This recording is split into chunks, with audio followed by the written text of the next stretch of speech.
Hello, everyone. Welcome back. This is episode 2, season 2 of Superman and Lois. Superman and Lois. Right? I hope you enjoyed the first episode. It's just our reactions and what we think and what we like. Mainly because we are both huge fans of Superman. And we basically try to watch/read anything we can get our hands on. So we just want to share our love and our excitement with you. So, I'm Kimberly. I'm Carly. And welcome. Let's get started. All right, so episode 2. All right, will you give us a brief synopsis, Carly? What happened? All right, so episode 2. So it starts out with Lois making breakfast because they've got their new guests. They've got John Henry Irons and Natalie Irons who are now staying with them. And so Lois, is trying to make a good first impression. She makes breakfast, which doesn't go over so well in the end. Clark starts having his visions, and Natalie is a vegan? Yep, Natalie's a vegan. And so what essentially Lois makes, she's not going to eat. And then it kind of blows up a little bit, the breakfast. But it was a good try, good start for this new relationship they have, these two families becoming friends, living in the same house, right? And then you have Clark, who finally tells Lois what's been going on with his visions, and he tells John Henry too. And so they're dealing with that. They're trying to figure out what's going on. Basically, There's another scene where Clark is off saving somebody, and he has essentially a crippling migraine/vision, right? He is not able to do anything, and so he has to get saved by these new superheroes in town, right? And he's like, okay, well, this is not a good thing. I have to figure out what's going on. And so they do some investigating. He talks to Lois. Lois talks to Irons, right? And they're trying to figure out what's going on. Before that, if you remember, he also went and decided to go talk to his brother. In the process of investigating. In the process of investigating, he goes and talks to Morgan Edge or Talro to ask him if this is, lingering effects from the whole Kryptonian possession from last season. And his brother says, no, I've had, thousands of Kryptonians in my head and not had a single one of these side effects. So you're probably wrong on that hypothesis. Although he does tell Clark that if he can take him to his fortress, maybe he can figure it out. It's interesting to see because they're enemies, right? I mean, his brother, Talro, essentially threatened to annihilate his whole family. His whole family and committed genocide basically against every human on Earth. Right. So. And so he's not a good guy, but he has to resort in coming down and to his level essentially to get some answers because he's the one who understood the Eradicator and all of that behind it. Exactly. And so that's what they do. That's what they do. He first says no, but then he was like, okay, this is kind of important.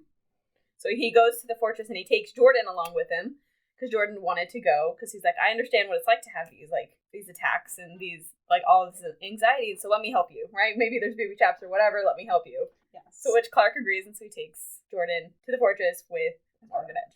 And it was a fun scene. It was really fun. Because, it was good. Right? They have a crystal, a hologram, essentially. Would you call it a hologram? Essentially. Yeah, IA. It's an IA hologram. And this time, instead of his father, how it normally is, right, in Clark's fortress, right, normally it's his father. Yeah. And in other shows as well. That's how it is in, I believe, the movies. Right? Yeah, it's almost always you have the movies with Christopher Reid, and you also have Smallville. It's almost always his father. And so this one is fun because it's his mother instead.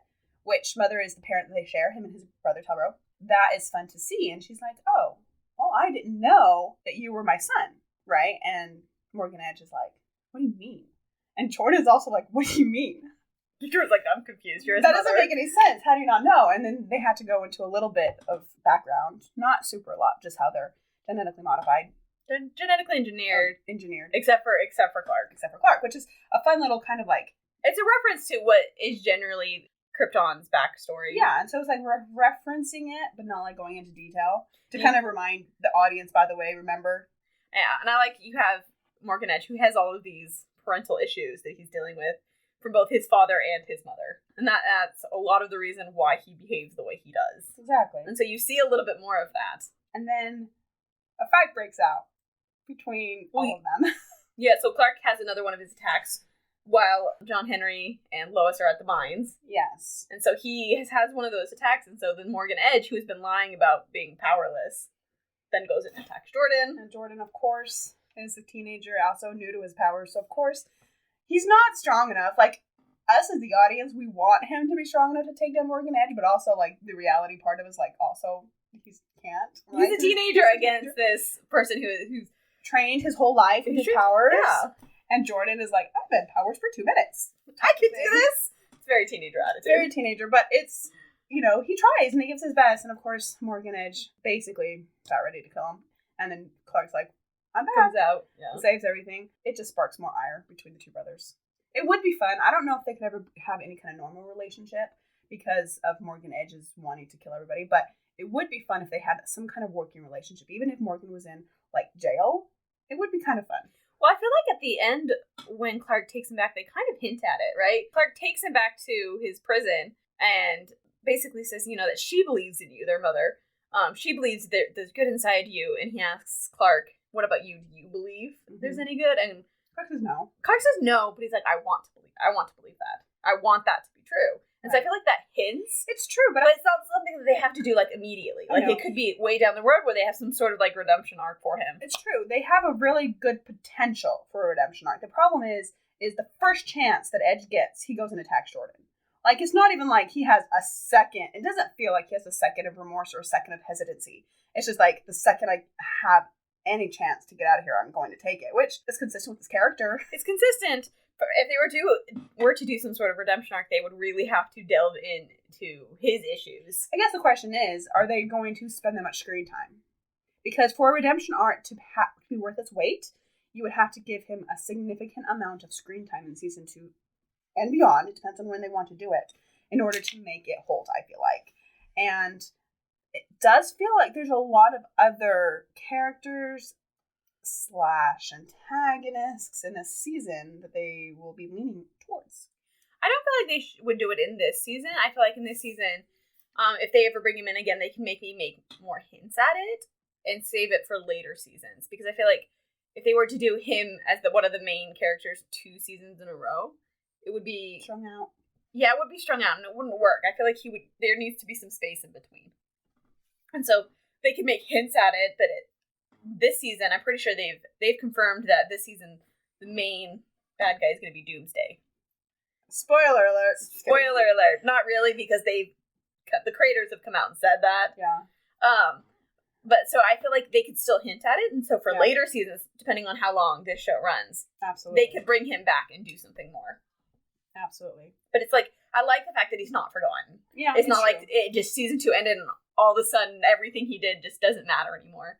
Because what he really did really affected Clark and affected Smallville, and I feel like they're not ignoring that, and they're still dealing with the fallout and the effects of everything he did, which is good. I like that, because too often it feels like once they defeat a bad guy, it's like he never happened. He disappeared.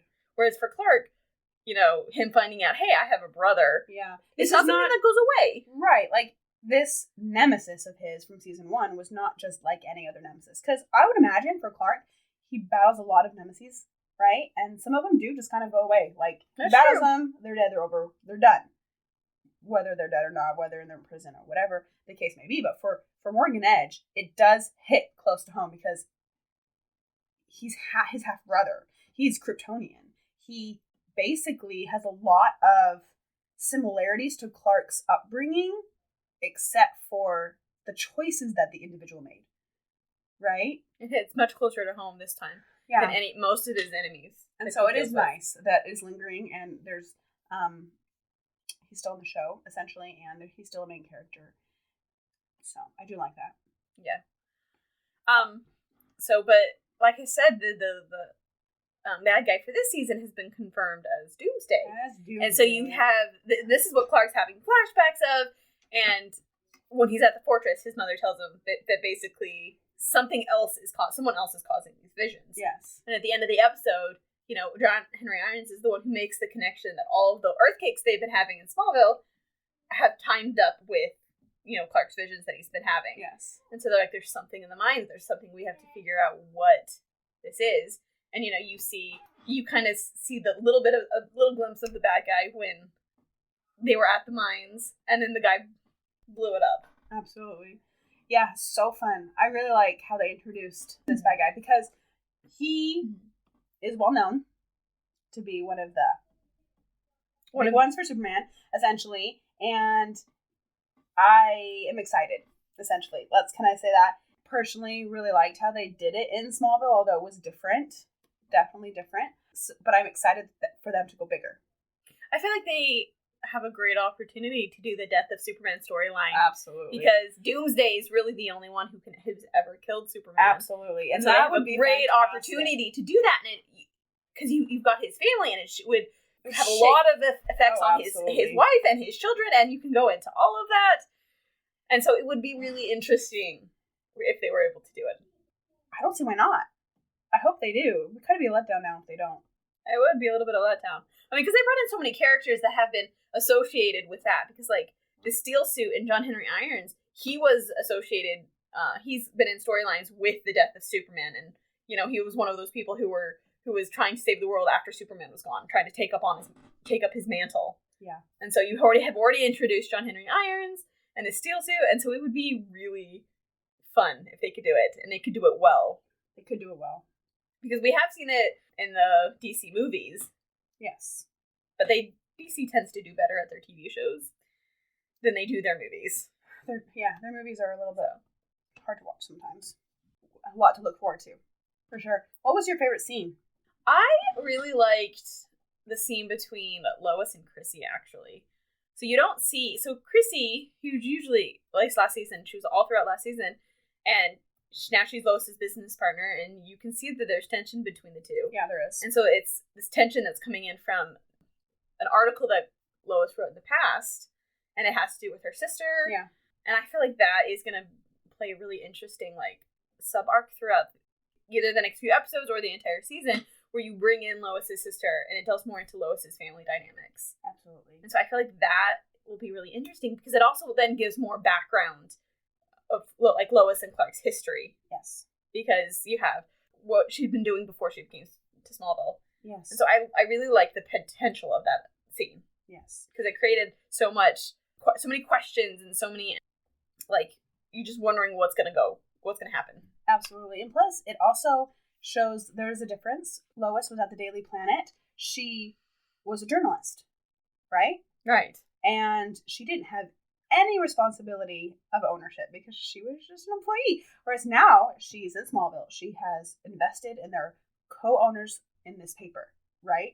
And yes, both her and Chrissy have different jobs as owners, but at the same time, it is a different aspect and different dynamic in the workforce. And so you can see how even Lois, she's not quite sure how to go about with this relationship in this partnership with Chrissy. Right? Because Lois has always been about the story, and the story matters most. And Chrissy is that way too, but she's also like, hey, we also have to pay the bills. Exactly. Like, we have to stay running. Yeah, and so we have to make some money. Like, it can't just be about the stories. Right. We do have to do things that'll sell. And with Lois, she's like, oh, don't worry, this always happens every once in a while where some of my sources get looked into, or I have some backlash or negative criticism or whatever.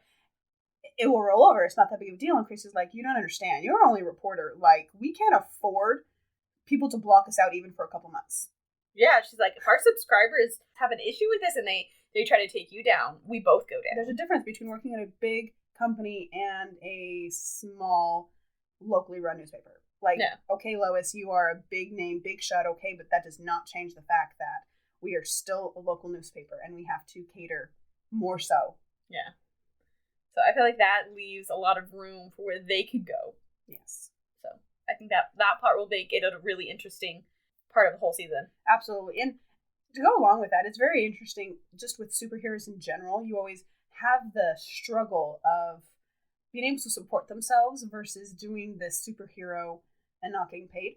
There's always a struggle there, right? And so of course the different writers can tackle it different ways. You could be born rich, like Oliver Queen or Bruce Wayne. You can inherit a lot of stuff like Barry Allen in the Flash TV show. Exactly. To be fair, some of these characters at different seasons then do have a day job.